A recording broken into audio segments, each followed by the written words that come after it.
Excuse me sir, আপনি তো বাংলাদেশের সবথেকে বড় চাঁদাবাজ। আপনার চাঁদাবাজির সফলতার গল্পটা যদি আমাদেরকে একটু বলতেন। দে এই কি দেবো স্যার? তোরে কিন্তু একদম পড়াই মেরে ফেলবো। টাহা দিবি, টাহা দে। স্যার আপনি মনে হয় কোথাও ভুল করছেন। আমরা টিভি চ্যানেলের ইন্টারভিউর জন্য কাউকে পেমেন্ট করিনি। তোর ইন্টারভিউর জন্য কোনো পেমেন্ট এই চান্দা ভাই চায় না। চান্দা ভাই এত খরাতি না। তুই যে বাংলাদেশে একটা শীর্ষস্থানীয় টিভি চ্যানেল চালাও, সে টিভি চ্যানেলের উপরে আমাকে চান্দাবাদের কি কোনো হক নাই? তোমার চ্যানেলের নামটা কি জানো? 46 নাকি? এক্সকিউজ মি স্যার, ওটা 46 নয় 24।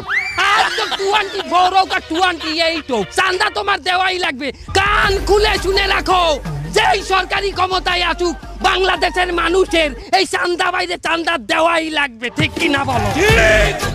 আপনি কিন্তু ভুলে যাচ্ছেন, আমাদের দেশে আইন আছে, আমাদের দেশে পুলিশ আছে। তোর পুলিশ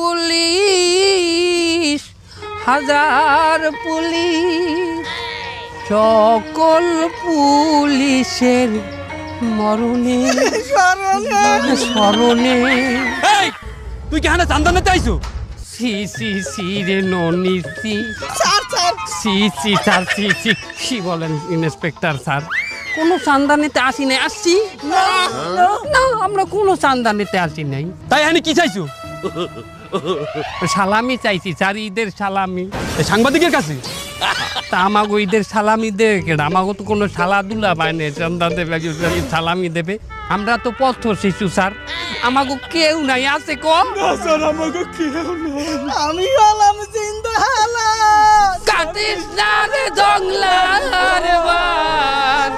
এ জংলাই ভাই কাটমুকে থানায় লাও, ইনওয়াই কাটমু। এ প্লিজ আমাকে ক্ষমা করে দাও। এ প্লিজ, তোরা কখনো ভয় করিস না, রাজে পথ ছাড়বি না। চান্দারা কখনো হারায় না, যুগে যুগে চান্দারা আবার তৈরি হয়। এই আমার প্রতি যত ন্যায় অবিচার হবে, এই তো আসতে ধরে